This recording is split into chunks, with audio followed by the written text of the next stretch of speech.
This is a great question, and this is why I'm doing it as like a comment reply for this video to make sure that I have it here so that I can hit all of those points. So when it comes to how am I going to test my colors to make sure that as it dries, it's what I'm looking for.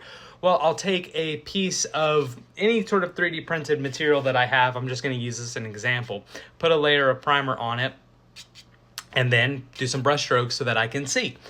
Because when I'm looking at the bottle, that's not an indication of exactly 100% how it's going to look, where I'm going to be applying the paint, so anything could change. But then you go into base coats and things like that. So for instance, for Majin Vegeta, I've still got a couple of at least one more base coat to put on here. Majin Vegeta's skin tone is lighter than this. So this is there, obviously, so as I'm working up, primarily to make more of a properly blended effect, but really some of these darker recessed areas are going to be left untouched and create good shadow. Hopefully this captures well, but I think that Reigen is a good indication of what I'm talking about there.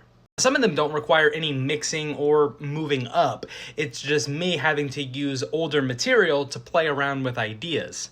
For instance, with Jason, the mask color itself, I already knew exactly what I wanted to use because it's exactly what I use for Reigen's skin tone. But when you're looking at it, it does look darker than Reigen, and that's going to be because of all of the scuffing and everything like that. All of this is basically, and when you combine everything together, it's an illusion. And that's the way I like to think about it sometimes. It's harder to see in the box, but maybe right there you can see the skin tone that I wanted for Jason. And you can see it in there as well. So how did I come up with that? Well, one, you got to figure out which version of Jason you want to do. I then have to go through my repertoire of memory of how things look. Because yes, when they dry, it's going to look different. When you mix, it'll look different. You can build up if you're going to want certain effects. There's a lot of things to do. But I wanted his skin tone to look unnatural. I don't want anything super dark like what I'm using for Vegeta's base coat. I'm going to want something a little bit more of a normal, darker Caucasian skin tone. But it can't be human. So I'm just going to mix some things together. So this is called Dead Flesh. This is what I use on Reigen's tongue. So just combining this with this, like so. I'm going to try to hold this as steady as I can. I don't have the most solid of hands. So basically, let's go for what I want first. And then go into that secondary. We'll kind of just put it right there. I want a decent, even mixture. Nothing too crazy because this is all just guesswork. So when I started, it's all going to be guesswork, if I can talk. So I make sure that I've got some water on my brush so that I can thin that out and spread it around. And then as I'm going in, for the most part, I'm using pretty thin layers, but that's only if I'm really going to be wanting that gradient or gradual effect to make sure that I've got shadows in there.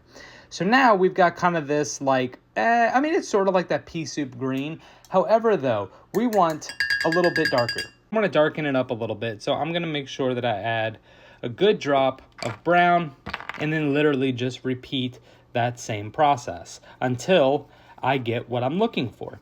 So I'll start with one drop and then kind of navigate through there. And then once I'm done, that is exactly what I wanted. So then, like I said before, I'm going to take a piece of primed plastic and do some brush strokes on there to see how it dries and just honestly take a gamble. Now the paints that I'm using, again, are Vallejo Game Color.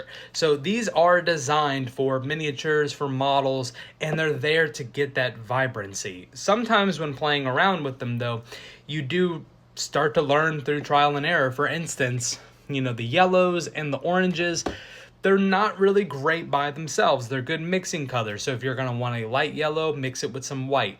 Darker yellow, mix it in with some black, just a tiny bit. And just through messing things up, that's how I've come to those conclusions. Standard acrylic paint, I'm not going to poo-poo every acrylic paint brand, but I know that from my experience and what I talked about on the YouTube video is that the first thing that I went was just cheap acrylic paints, at Michael's, but it's not the same. Generally, those are much thicker, which is going to require you watering them down more, and there's going to be a lot of moments that you completely forget, and then you've got a massive eyesore on your model. Vibrancy is also just not there either.